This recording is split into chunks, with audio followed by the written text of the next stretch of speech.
Mi skuzi. Nëse mund të zbulosh diçka nga investigimet që je duke bërë aktualisht në lidhje me Shqipërinë, sigurisht.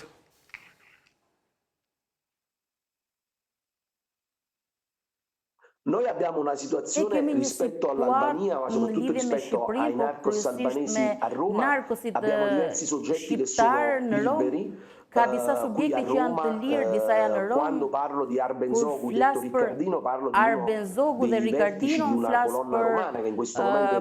flas për krerët e një kolone shqiptare dhe disa subjekte që janë të lira.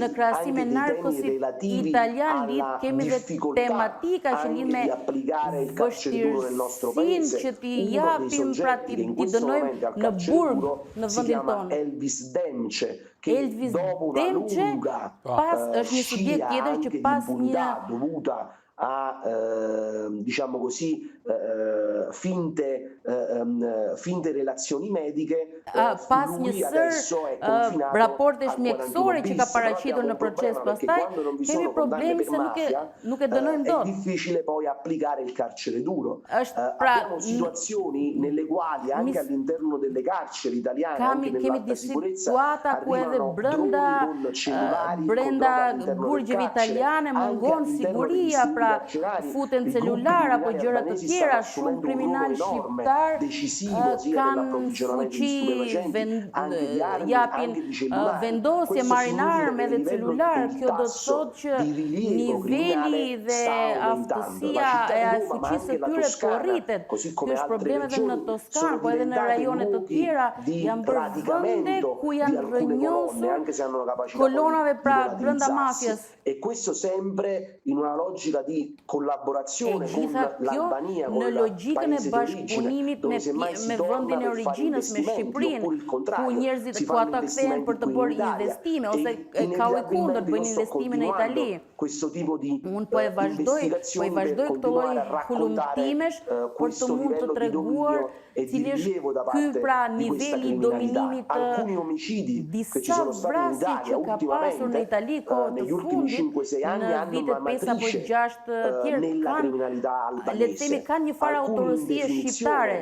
Ancora soggetti da trovare. Këto janë subjekte për kriminal pra që duhen gjetur, kurse tjetër nga pikpamja e hetimeve janë përcaktuar kush janë. Kjo tregon që edhe vrasjet kryen tu, tregoj në libër që ka pasur në të shkurën e afërt italian që merreshin në punë, pra punsoshin nga kriminal shqiptar. Kjo do të thotë se çfarë fuqie kjo nënvizon fuqinë e madhe të mafjes shqiptare. Zoti Troça. Sinjor Troça.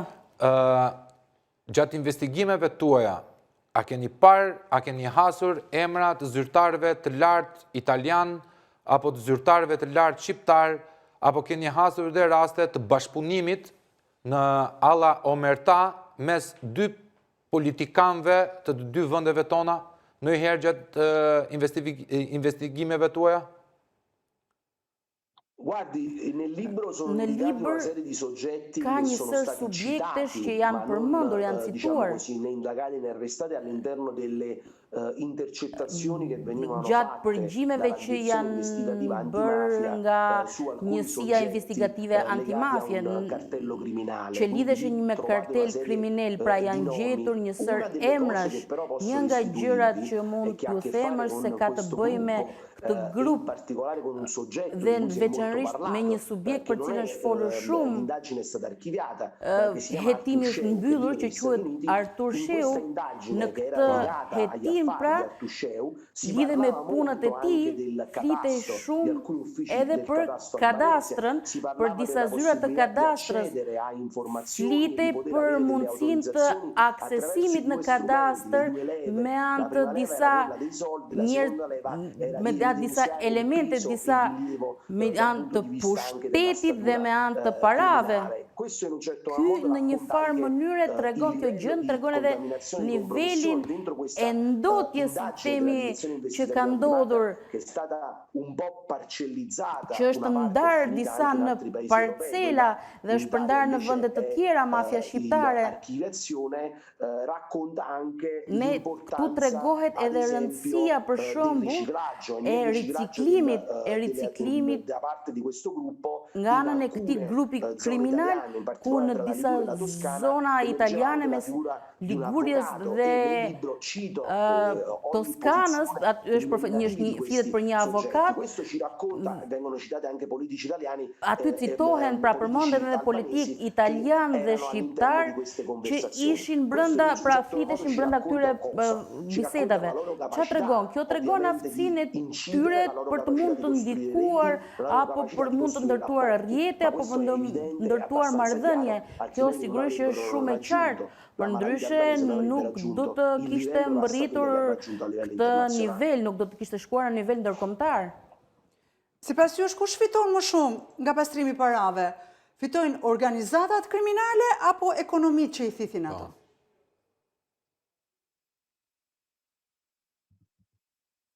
Entrambe. Që të dyja. Që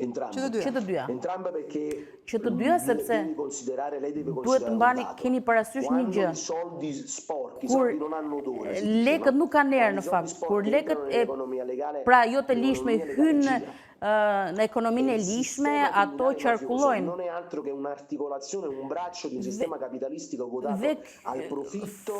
Pra organizatat kriminale nuk është vetëm, është një pjesë e gjithë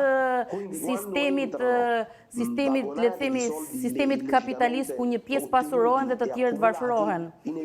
Lekët e grumbulluara i ushqejnë edhe sistemet e ekonomisë atij territori ku futen. Dhe brenda këtyre sistemet që ushqehen, ka figura profesionale që marrin pjesë në këto, ka sipërmarrës që marrin ato fitime, ka pra nisje të një sipërmarrje, pra le të themi që kjo është e dyanshme, që të dy kanë përfitime. Organizatat mafioze riciklojnë të ardhurat, kurse ekonomia, le të themi në një farë mënyre, bëjnë para nga këto të ardhurat. Përkufizimi i mafjes në krahasim me kriminalitetin është qëndron këtu, pra mafja është mafje sepse doza e dhunës, nëse ka dozën e dhunës, por edhe nëse ka aftësinë që të hyjë në heshtje, pa bërë shumë zhurmë, pra pa bërë bujë, të bashkoj politikën me sipërmarrjen dhe me profesionet e ndryshme. Mafja bën këto hoftë. Pra mafja nuk janë kriminal të zakonshëm, sepse ndërton marrëdhënia midis sipërmarrjes me profesionistët edhe me organizatat. Pra përfitojnë të gjitha subjektet e përfshira. Një pyetje tjetër për ju, i nderuar, është pse Europa gjithmonë përmend shqiptarët për pastrimin e parave,